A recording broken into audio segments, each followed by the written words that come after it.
These are 5 things you need to avoid if you want to buy your first home or a home in 2024. Hi, my name is Roshan Victor and I'm a real estate professional serving this Fraser Valley and the Vancouver area. And if you are looking at purchasing a property in 2024, continue watching this video because I'm going to share with you 5 things you really need to avoid if you want to buy a home in 2024. Number 1, your search criteria is too narrow or it is too wide. I'll give you an example. Let's say you're looking at buying a property and if you're extremely specific about exactly what you want to buy, that may be a hindrance. What do I mean by it? Is simply you are a buyer, you're looking at buying a 2-bedroom in a certain area, you want the best of finishes, you want the best of things. Great. You want a certain color, certain area, certain square feet, certain price point. Being specific is good. However, it can also be a hindrance. Maybe you have to do a homework. Speak to your real estate professional. Make sure that you have your basic criteria set out. Search in different areas in the past 30 to 60 days.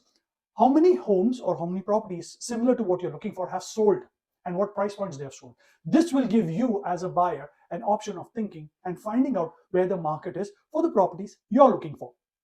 Secondly, once you have that list, let's say for an example, the list is 40 properties sold, but you're only finding 2 or 3 which you really like, which you can see yourself living in. This is from the sold criteria. That means what you're looking for is far less and few than comparing what is out there in the market.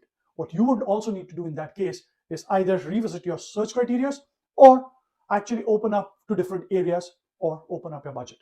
Now, you also cannot have too broad a criteria. I had this conversation with a client. I'll just share this with you. What are you looking for? I'm looking for a 2-bedroom. Okay, great. What is the area you're looking for? Oh, I'm open to the area. You can put me anywhere. Okay. And what's the price point you're looking at? Oh, anything, whatever the current market is. That's too broad. You really will never be able to find a home because you've not set yourselves up to succeed, to knowing where you want to live, and so on and so forth. So narrowing your search criteria is the most important thing you need to do. And having it too stringent or too broad is not going to serve your purpose, especially in 2024.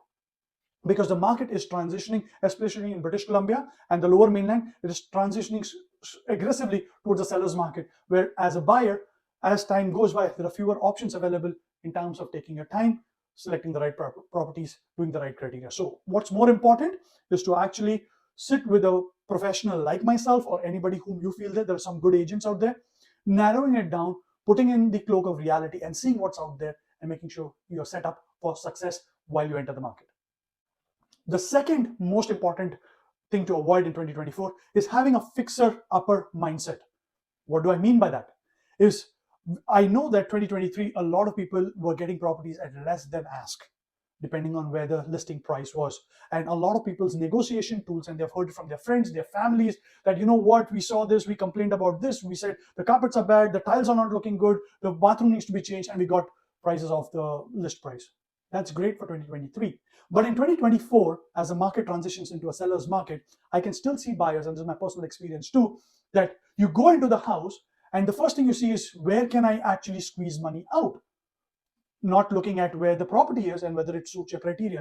So I have had an example of a client going into a property and saying, oh, the flooring doesn't look done well, we will have to rip that off. We go into the kitchen looks a little dated, appliances need to be changed, the cabinets need to be changed, yada, yada, yada. And then they come back and say, hey, the price is $1 million, we want to buy it at 900. Whereas the comparables for the current condition of that home may be at 980, maybe at 990. And they are not willing to listen to it, and that's fine, but it doesn't give you that option of actually going in there and having a chance at buying that property. The one thing you need to know before you actually get into that mindset, speak to your agent, see the comparable photographs, see the property that you're considering, and then make a decision of how you want to price it. Don't put in an offer, don't try and put in an offer based on what the changes you need to do. It is always good to consider whether you want to buy it or you don't want to buy it. But that being said, if you are the seller and if you have seen comparable properties sold for $1 million, you want to sell it close to $1 million, bar some changes which you need to do. That's the reason I said don't be in a fixer-upper mindset when it comes to negotiation or looking at properties. The third thing I would say to avoid is in British Columbia is court-ordered sales. A lot of people in 2023 were chasing court-ordered sales properties, and I have few of them for my clients who are looking at court order sales, especially if you're a home buyer, a first-time home buyer, my recommendation is not to chase them or even look at them or consider them, because the process is too convoluted and too tedious for a first-time home buyer to actually have a chance of winning. Now, why do I say that? Speak to one of your realtors who has done a few court order sales, understand the process, and when you understand the process, you will come to a realization, like I have, that it is not the best option to chase. If you're a builder, developer, you're an investor, yes, it makes sense. But if you're a first-time home buyer or a buyer looking at getting into the property, it may not be the best option to go after, because at the end of the day, time is more valuable than money. And if time goes by and the market goes higher than where it is today, you will be left chasing the market, and you may pay a lot more for different properties which are available today at a lower price than chasing a court ordered sale. The fourth thing you really need to avoid is trying to chase the listing agent and trying to crack a deal with the listing agent in the hope that you'll get a deal. I'm seeing a lot of people coming in from different parts of Canada, especially Edmonton, Calgary, the prairies, and most of them have come with a mindset, at least the ones I've spoken to, have come with a mindset that, hey, we only want to deal with the selling agent, we don't want to deal with buyer's agent. Please understand, it may have worked in Edmonton, it may have worked in Calgary, it may have worked in prairies, in British Columbia, and I think now it's more over across Canada. There is restrictions on dual agency. What do you mean by dual agency? Is if I am a listing agent, my sole responsibility and my loyalty and my fiduciary duties are towards my seller. I have nothing to do with the buyer. And I, as an agent, I'm very reluctant, if I have a listing, dealing with an unrepresented party, because it opens up a whole new can of worms, which I don't want to get close to. I'll give you an example of something that happened recently. I found out one of the clients, he has a friend who has come from Edmonton. They wanted to buy a property in BC. I did help them for a very brief period, not much, and they just ghosted me.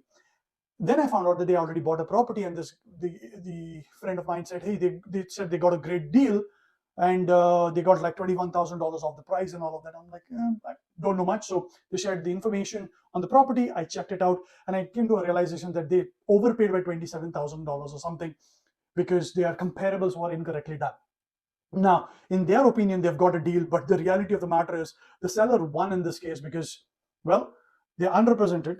They have done their diligence. When you're unrepresented, all you're telling the selling agent to do is to write an offer to the price with all the conditions that you know of, without doing any comparables, without doing any market. Today, their logic is, oh, there are these AI tools which are available, which tell us what the property price is at. Well, great. The AI tools are only as good as the data inputted, and they're always lagging in time. So it doesn't factor in the current market conditions. So they are not the right tools as yet to rely on in terms of pricing. This is just an example. Yes, you can do what you feel like. You can actually chase a selling agent, and all the good agents will not want to deal with you. They will actually refer you out to good buyer's agent like myself and tell them to do a good diligence and come back to the table. Our job as buyer's agents would be to actually fight for you and try to see the best we can get in that transaction for you. So do work with a good buyer's agent. You should be fine. Now, the fifth and the final one is, please and do not procrastinate. The fifth thing you need to avoid in 2024, especially in the spring market, is to not procrastinate. If your agent is doing the diligence of getting you in the property before it goes to market or before an open house, and you really like it, do not doubt yourself on pulling the trigger or making an offer. The reason why I say this is because time is money. In some examples, it has happened in the past that we have seen a property on a Monday, we come back to the negotiation table, or on a Wednesday or a Thursday, by then there is another offer on the table. At that point, you as a buyer lose out on leverage for negotiation. Now, you're in multiples, you have to pay a little extra than what you had planned to do. And again, depending on how badly which party needs it, will pay the price for the property, which you could have normally got it on day one or day two, list minus certain amount of money. So please do not procrastinate. If you are getting into the market in 2024, be diligent in what you want to do. I'm not saying buy a home which is not where you see yourself or your family living, but if you really like a home, give it a thought, take a decent amount of time, but come back to the table and be quick in your decision making. Hey, thank you for stopping by my channel. If you are listening to this, please go ahead, hit the subscribe button with the bell icon so you can be updated on every new video that I put in on a weekly basis, updating you on what the market in the Fraser Valley looks like, what's happening, small tips, tricks, and things which can make you successful in a real estate transaction here in British Columbia. So thank you so much, and see you in the next video.